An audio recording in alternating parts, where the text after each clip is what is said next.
আসসালামু আলাইকুম। আজকে আরেকটা লং ভিডিও নিয়ে আসলাম। এটা হচ্ছে বড়ি দেওয়ার সম্পূর্ণ প্রসেসিং দেখাবো। এই যে কুমড়াগুলো আমরা পেড়ে নিলাম। অনেকগুলো কুমড়া ধরেছিল আর কুমড়াগুলো বেশ বড়। তো কুমড়াটাকে এবার আমরা ২ পাশ থেকে ফেড়ে এটাকে হচ্ছে কুটতে হবে আরকি। এই যে বিচিগুলো এবং এর ভেতরের অনেকখানি অংশটাই প্রায় বাদ দিয়ে দিতে হবে। কারণ এগুলো নিলে পরে বড়িটা লাল হয়ে যাবে। তো বড়ি দেওয়ার প্রসেসিংটা আসলে অনেক কঠিন। অনেক কষ্টকর একটা ব্যাপার। তবে খেতে ভালো লাগে তাই দেওয়া হয়। প্রতি বছরে আমরা অনেকগুলো করে বড়ি দিই। তো এবার ফার্স্ট এগুলো দিয়েছি, এখনো অনেক বাকি আছে। কষ্ট হলো প্রতি বছর প্রায় ৬ থেকে ৭ কেজি হচ্ছে কলইয়ের আমরা বড়ি দিয়ে থাকি। তো দেখেন কুমড়োগুলোকে এভাবে ঝিনুক দিয়ে কুড়ে নিচ্ছি। আর এগুলোকে কুড়ে একটা হচ্ছে বড় বোলের ভিতরে রাখছি। বিশাল বড় একটা বোল। এই বোলটা পুরাই হচ্ছে কুমড়োতে এই যে বোঝাই হয়ে যাবে। এই যে হয়ে গেছে, এখন এই কুমড়োগুলোকে ধোয়ার পালা। কুমড়োগুলোকে খুব ভালো করে ধুতে হয় চটকে এত ভালো করে ধুতে হবে যে এর ভিতর থেকে শুধু সাদা পানি বের হবে, তা না হলে কুমড়োটা টক থাকলে পরে বড়িটা টক লাগবে। এই যে কলইয়ের ডালটাকে আমরা ভিজাতে দিয়েছি। তো এই পর্যায়ে হচ্ছে কলইটা এমন থাকবে আর কুমড়োটাকে যেটা আমরা ধুয়েছি সেটা হচ্ছে পানি ঝরাতে দিতে হবে। তো আমি আরেকটা ফিরির উপরে দিয়ে তার উপরে যে এই পাটাটাকে দিয়ে দিলাম আরকি। দিয়ে এবার ডাল ধোয়ার পালা। যে এইভাবে ঘষে ডাল ধুতে হয় আর এই ডাল ধোয়াটা খুবই কষ্টকর ব্যাপার।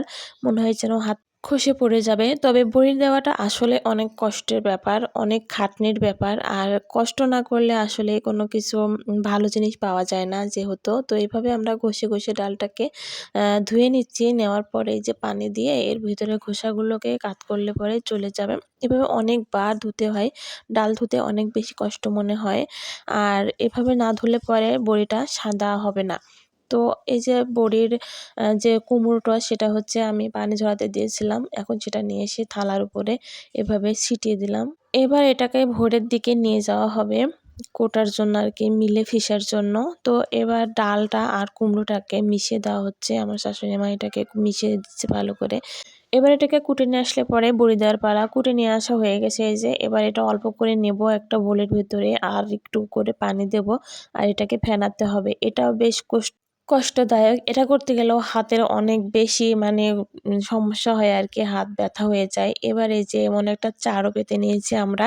আমরা হচ্ছে তেনার উপর কিংবা কাপড়ের উপর দিয়ে না, এভাবে একটা চাড়ুর উপর দিই। তো চাড়ুটাকে এভাবে একটা মই-এর উপরে বেঁধে নেওয়া হয়েছে। তারপরে বড়িটাকে এভাবে বসানো হচ্ছে। আমার কাজ হচ্ছে ফেনিয়ে দেওয়া আর আমার শাশুড়ি মার কাজ হচ্ছে বসানো। তবে একলা তো সম্ভব না। তাই আমার শাশুড়ি আর আমার চাচী শাশুড়ি, বড় চাচী শাশুড়ি ২ জন মিলে দিয়েছিল। ১ম এ আমার শাশুড়ি বসাতেছিল। এই যে দেখেন এইভাবে মোটা করে বসানো হচ্ছে। তবে এটা শুকিয়ে যাবে। আর যখন রান্না করা হবে তখন বড়িটা ঠিক এমন মোটাই হবে। আমি মোটা বড়ি বেশি পছন্দ করি। তাই আমার শাশুড়ি মা একটু মোটা করে দেয় আরকি।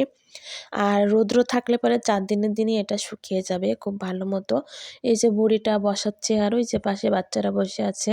বড়িটা হচ্ছে দুপাশ থেকে বসানো হচ্ছে যেহেতু রৌদ্র বয়ে যাচ্ছে, তাড়াতাড়ি যেতে হবে এইজন্য।